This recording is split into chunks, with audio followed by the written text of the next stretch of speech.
I forgot my girlfriend's birthday again. You forgot her birthday again, didn't you? My sister River asked over the phone. I froze, pulling up the date. September 7th. She was right. The new strain of herpes virus at GeneTech had consumed my every waking moment. As the lead genetic engineer, I'd spent countless overtime hours running safety tests for a project promising breakthrough in mental health care. It was so important and so stressful that Leah's birthday had completely slipped my mind. Whatever, just make sure to wish her tomorrow at work, River said. She'll understand. I don't know, I muttered. Leah can be obsessive, you know.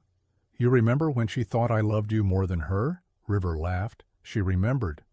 Leah's outbursts had become infamous. Jealousy over my sister, threats to my best friend Brian, even hostility toward my parents.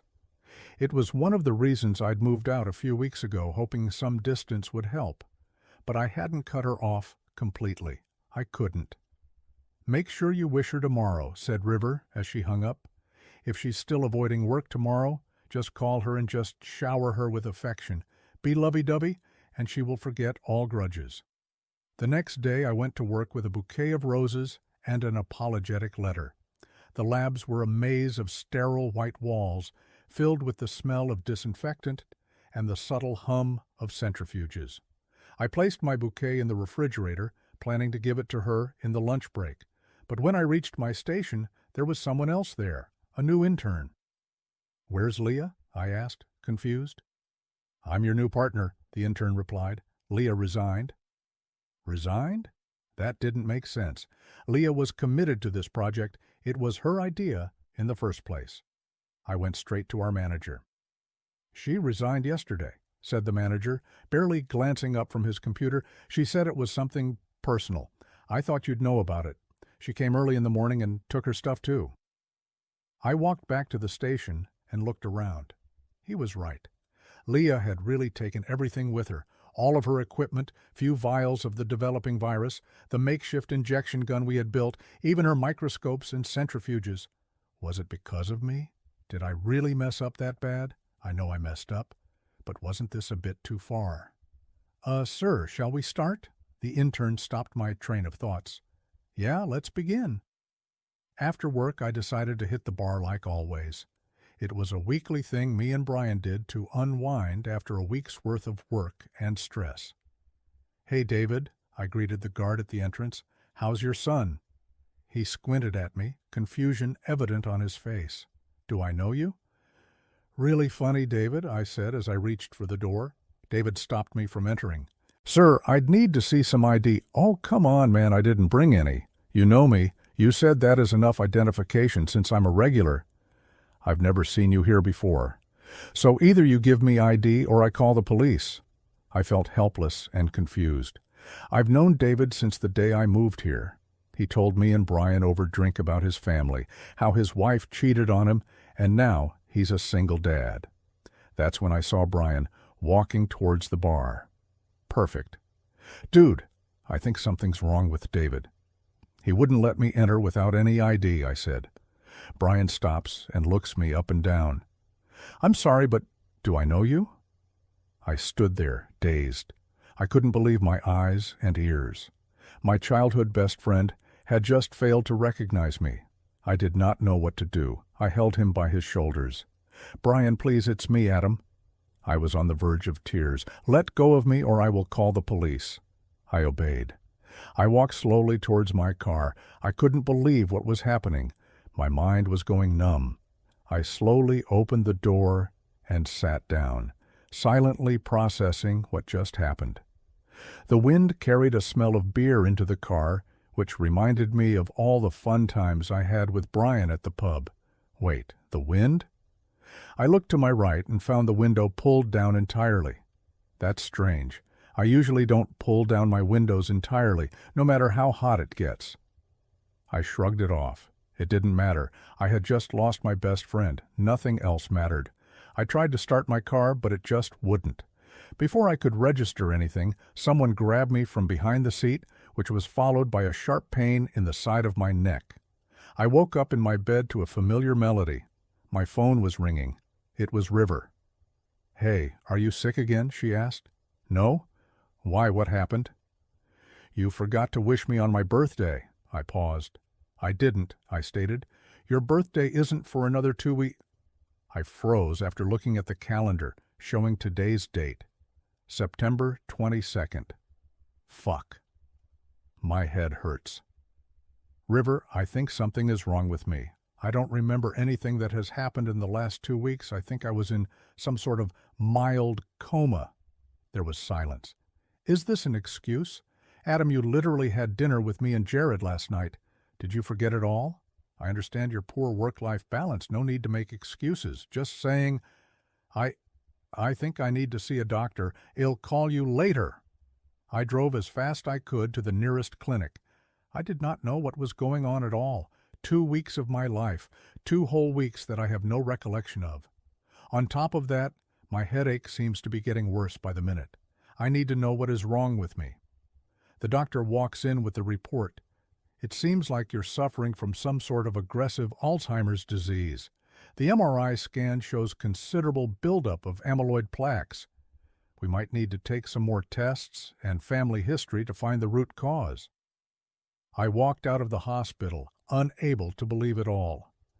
Nobody in my family had suffered from any sort of mental disease. Everything was happening too quickly. My brain still felt like it was being crushed from all sides. Just then my phone rang. It was Leah. I picked up, expecting her to shout at me like she always does. But to my surprise, her voice was calm, almost laced with honey. "Hello, my love. How are you doing?" she cooed. "Leah, where are you? I think something is happening to me." "You forgot her birthday too, didn't you?" There was silence. "What?" "You forgot the birthday of your own bitch sister, the one who took care of you after your parents died. You are such a work-absorbed dick. You forgot about me too. And now you will pay the price. I will use your own virus to take everything from you. You and everyone you love will slowly forget everything, just like you forgot about me. And then, my love, you will be truly and only mine." She hung up, and the pieces fell into place like shattered glass, cutting into my thoughts. The missing vials of the virus, the makeshift injection gun, Brian and David's sudden inability to recognize me, the sharp pain in my neck at the pub. She had done it, used our work against me. Leah had weaponized the virus to inflict Alzheimer's-like symptoms, making everyone around me forget who I was. Her revenge was cruelly elegant. Strip me of everyone, one memory at a time, until there was no one left but her. I sank to the floor, trembling, the weight of it all crushing my chest. This wasn't just my fault, it was my punishment. I'd ignored her, consumed by deadlines and experiments, blind to what she needed from me. Now she was taking everything I cared about, pulling me into a void where only she remained. Tears blurred my vision as a notification buzzed on my phone. "New message from River. I need you to come over. Leah is here and wants to talk to you." My heart stopped. No, not River. I stumbled to my feet, adrenaline coursing through me. Leah wouldn't stop at just my friends or me. She was going after my family now. I sprinted to the car, gripping the steering wheel with white-knuckled desperation. The road ahead blurred as my mind struggled to hold on to coherent thoughts, like water slipping through my fingers. Something was wrong. There was something I should remember, something important. But the pounding in my skull drowned it out. I couldn't think. I couldn't stop. I had to get to River. Before Leah did. The GPS app chimes, a robotic voice announcing, "Turn left in 200 meters. Left? Why left? I glance at the screen, seeing the destination pinned.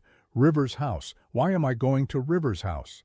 The destination triggers a faint sense of recognition, but the familiarity is hollow, like grasping at smoke. Shit. My head hurts. I make the turn anyway, hoping muscle memory will guide me. My foot eases off the accelerator as doubt creeps in. It seemed like something urgent, but I just couldn't put a finger on it. My headache is going to kill me. I parked in River's driveway, the gravel crunching beneath the tires. This house, it was vaguely familiar. Wasn't this where River lived with her new boyfriend? I knocked on the door. "Hey, how can I help you?" There is something I am forgetting. My head hurts. "River? Yeah? Who are you and what are you doing here? The strange woman's questions were justified. Who am I and what am I doing here? Story number 2. I found evidence. My parents were members of a satanic cult. Remove your skin, remove your sin, remove the life you sold to them. I found that lyrical little ditty scrawled inside a dusty old tome, hidden in a secret passageway in my father's basement. Reading those words confirmed all my suspicions. The man who raised me was a black magician, and he'd fucked around and let something unspeakable loose upon the narrow little streets of our suburban community. Let me back up a second here. You may or may not remember reading about Pastor Noah Winters. 3 years ago on Christmas, Winters fell through the floorboards of his pulpit while delivering his annual Yuletide soliloquy for the congregation at St. Mary's. Built sometime in the 20s, St. Mary's had seen better days, and the pastor's penchant for pacing while he preached had worn the floor to little more than a hard film that, on this particular day, finally gave out. Hidden below was what the media dubbed a Satan dungeon. That's right, living, breathing proof of a satanic cult that had operated right here in suburban America sometime in the mid to late 70s. The modern world had all dismissed the 80s and its satanic panic long ago, but maybe there was some fire that came with that smoke, at least here in Woodlands Hills. Think about it. I mean, a popular Lutheran church attended by hundreds of people a week had a satanic altar underneath it. What's more, there were some pretty racy accoutrements found down there too. Not the least of these was what turned out to be the oldest grimoire known to man. Pastor Winters suffered a broken leg. The Synod, kind of the Archdiocese for Lutherans, approved an emergency renovation of the church, and the book, rumored to be bound in human flesh, went up for auction at the Sotheby's where my father worked. Understand, Dad is an ex-hippie. My sister Sammy and I knew all about his acid days. Still, based on stuff I overheard as a kid, I definitely harbored the suspicion he'd spent some time running in pretty dark circles in the 70s. He'd lived on the West Coast for most of his early life, then relocated to the Midwest in his late 20s. From what I gathered, he and some buddies fled NorCal pretty quickly after getting into trouble, messing around in some kind of cult. Yeah, my family's pretty fucked up, right? Anyway, I remember a neighbor telling him the gossip about St. Mary's in the book. I remember it because there was something in his eyes, something I'd never seen before. The sale took place in October of last year. A month later, Dad lost his job when the auction winner had his purchase appraised and found the genuine article excavated from the cave beneath St. Mary's had been replaced with a crafty facsimile. I knew right away who had that book. By this time, I was in college, usually home 1 or 2 weekends a month. My sister was a senior in high school, super smart, and poised to study in the UK after graduation. When I returned for Christmas break, we headed out to a friend's house for drinks. She told me how, about a week before my arrival, she started seeing a lot of greasy-looking dudes around the house, all of whom Dad introduced as old friends. Our mom had been out of the picture for years, and Sammy often came home and found all these cars in the driveway, but no one inside.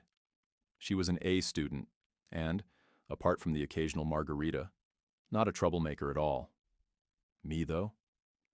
I knew every hiding place in the house from back when I used to sell drugs to friends, so I knew exactly where all those people parking in our driveway were going. See, there's an old laundry room in the basement. We hadn't used it in years, after Dad put a brand new washer-dryer in the mudroom around my 6th birthday. Part of that room's back wall opened into a small closet, barely more than a nook with a couple of shelves. You know, a place for your detergent, dryer sheets, and whatnot. As a teenager looking for a place to hide shit, I'd learned the wall of that closet swung inward. Behind it, stairs leading down. Yeah, it sounds mad, right? Totally true, though. You go down the stairs, and there's this, like, tunnel. It leads east to the edge of our property. Dead ends in a stone doorway that, while I could never get open, a friend and I figured out must open into this big hill in the field behind our neighborhood. The field beyond which stands, you guessed it, St. Mary's. So what do we have so far? A weird snippet of gothy poetry, evidence of a local satanic cult, and a book of spells stolen by my father and his occultist friends. Christmas rolled around, and the weirdest thing happened. Mom came home. Yeah, it was like surreal. She literally drove up, parked in her old spot, and opened the front door with keys she hadn't used in nearly 10 years. Sammy and I were stunned. I mean, what do you say to the woman who walked out on you? We hadn't heard a peep since she'd left. And then there she was, sitting at the kitchen table with a can of beer and a perpetually burning Pall Mall. It was a lot, and Sammy had a meltdown. I followed her to her boyfriend Cole's house to make sure she was okay. She wasn't. And then I went back, thinking I'd have it out with Mom. Only when I got back, there was no sign of her or Dad. Her half-drunk Molson sat on the table, and the butt from her cigarette lay smoldering in the shapeless ceramic ashtray Sammy had made her for Christmas in first grade. Dad never had the heart to throw the thing away, like all Mom's other shit. She was still here, and so was Dad. I took the stairs into the basement as quietly as I could. The old tube TV against the far wall was filled with analog snow, and I could hear Black Sabbath's The Warning playing somewhere far off. I rounded the only corner and saw the laundry room door open a crack, neon blue light spilling out onto the chipped tile floor. I opened the door and saw the hidden passage in the wall yawned wide. The music grew louder. I could hear Tony Iommi's phrasing on the final passage of the song. My brain latched onto it, the only familiar thing in an altogether alien evening. I crossed the threshold into the tunnel, where thick particles from the past floated in the neon darkness. I inched across the world beneath our backyard until I came to that door I couldn't open as a kid. It was open. I knew the moment I crossed the threshold that I was in the Satan altar below the church. This meant that A, the synod's renovation hadn't touched this underground chamber below St. Mary's, and B, my parents had to have been involved in making, or at least using, the original altar, which stood before me, like the horn of a giant goat. No sign of my parents or anyone else, but 10 feet in front of me, the grimoire lay open on the altar, the crawling blue neon light beaming up from its open pages, coating the walls and ceiling. Across the room, draped atop a pile of jagged 2x4s and shattered stone, I found what looked like skin shed by a couple of giant snakes. One of them had a mustache. Mom and Dad were back together, and whatever they'd started, back before we were born, seemed to be in motion again. Story. No 3. I went for a drive to clear my head, but something wasn't right. Ever since I got my full license and could drive independently, I'd head out late at night to clear my head or just unwind. I'd sneak out of my room, careful not to make any noise, grab my coat, boots, phone, and wallet, and then drive off to some back roads. I'd usually be gone for just 1 or 2 hours, enough time to drive somewhere, park, and unwind before heading back. I kept this to myself. During the drive, I'd maybe see 1 or 2 other cars, and I almost never encountered anyone when I got to my destination. These drives usually happened around 2 or 3 a.m., when most people weren't out, and that's exactly what I wanted. Anyways, I'm writing this after getting home from one of those drives, and I'm hoping someone here can help me make sense of it, or at least tell me if I'm going crazy. It was the same as any other night.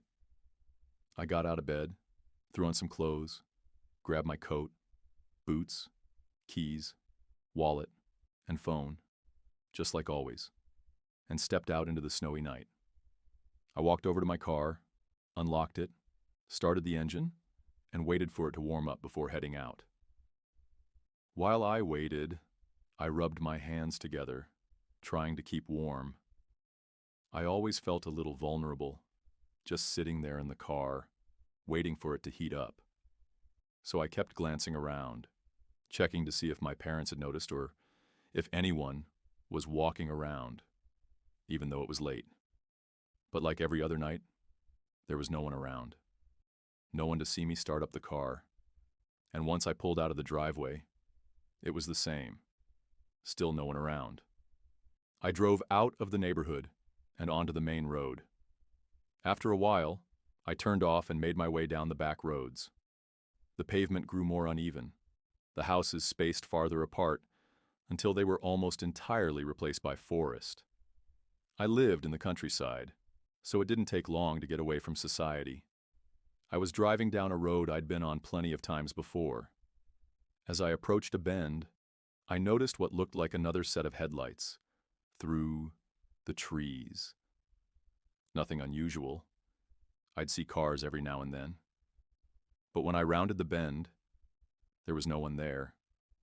There weren't any turnoffs on the road, so I figured it must have been my headlights, reflecting off something in the woods.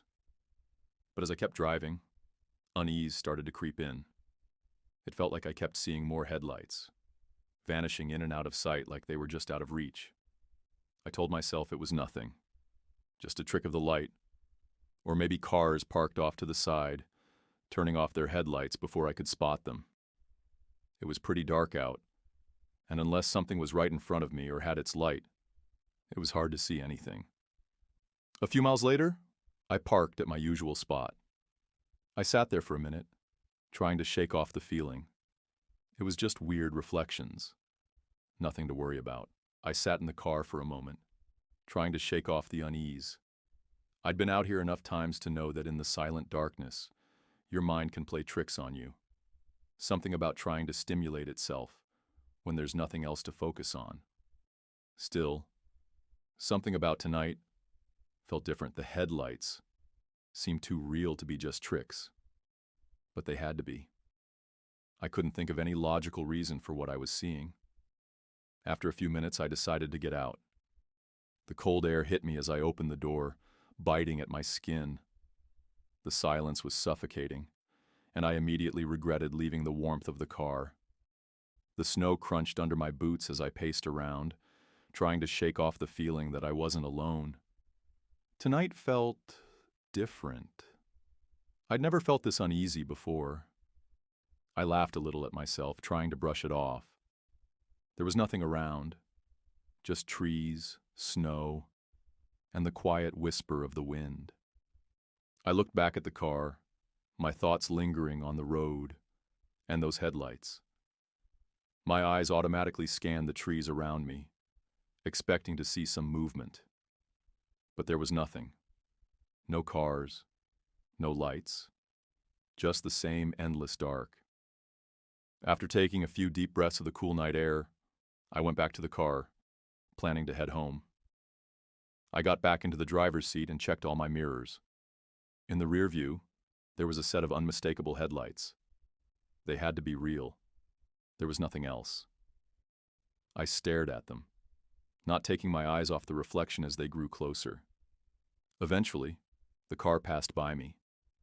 I glanced over at it as it went by. A blue truck, a middle-aged man wearing a high-vis jacket.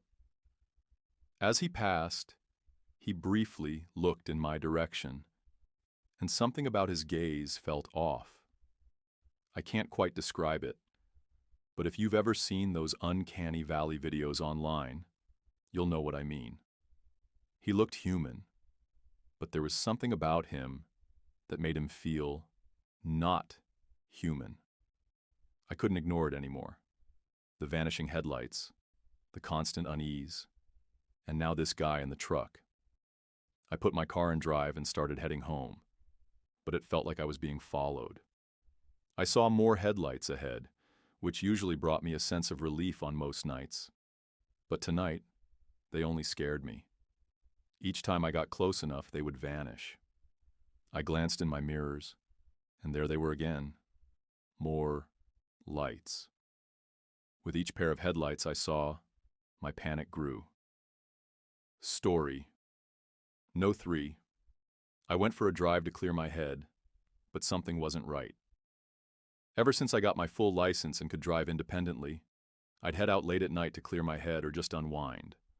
I'd sneak out of my room, careful not to make any noise, grab my coat, boots, phone, and wallet, and then drive off to some back roads. I'd usually be gone for just 1 or 2 hours, enough time to drive somewhere, park, and unwind before heading back. I kept this to myself. During the drive, I'd maybe see 1 or 2 other cars, and I almost never encountered anyone when I got to my destination. These drives usually happened around 2 or 3 a.m., when most people weren't out, and that's exactly what I wanted. Anyways, I'm writing this after getting home from one of those drives, and I'm hoping someone here can help me make sense of it, or at least tell me if I'm going crazy. It was the same as any other night. I got out of bed, threw on some clothes, grabbed my coat, boots, keys, wallet, and phone, just like always, and stepped out into the snowy night. I walked over to my car, unlocked it, started the engine, and waited for it to warm up before heading out. While I waited, I rubbed my hands together, trying to keep warm. I always felt a little vulnerable, just sitting there in the car, waiting for it to heat up. So I kept glancing around, checking to see if my parents had noticed or if anyone was walking around, even though it was late. But like every other night, there was no one around. No one to see me start up the car. And once I pulled out of the driveway, it was the same. Still no one around.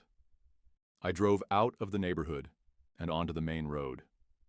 After a while, I turned off and made my way down the back roads. The pavement grew more uneven. The houses spaced farther apart until they were almost entirely replaced by forest. I lived in the countryside, so it didn't take long to get away from society. I was driving down a road I'd been on plenty of times before. As I approached a bend, I noticed what looked like another set of headlights through the trees. Nothing unusual. I'd see cars every now and then. But when I rounded the bend, there was no one there. There weren't any turnoffs on the road, so I figured it must have been my headlights, reflecting off something in the woods. But as I kept driving, unease started to creep in. It felt like I kept seeing more headlights, vanishing in and out of sight like they were just out of reach. I told myself it was nothing, just a trick of the light, or maybe cars parked off to the side, turning off their headlights before I could spot them. It was pretty dark out, and unless something was right in front of me or had its light, it was hard to see anything. A few miles later, I parked at my usual spot. I sat there for a minute, trying to shake off the feeling. It was just weird reflections, nothing to worry about.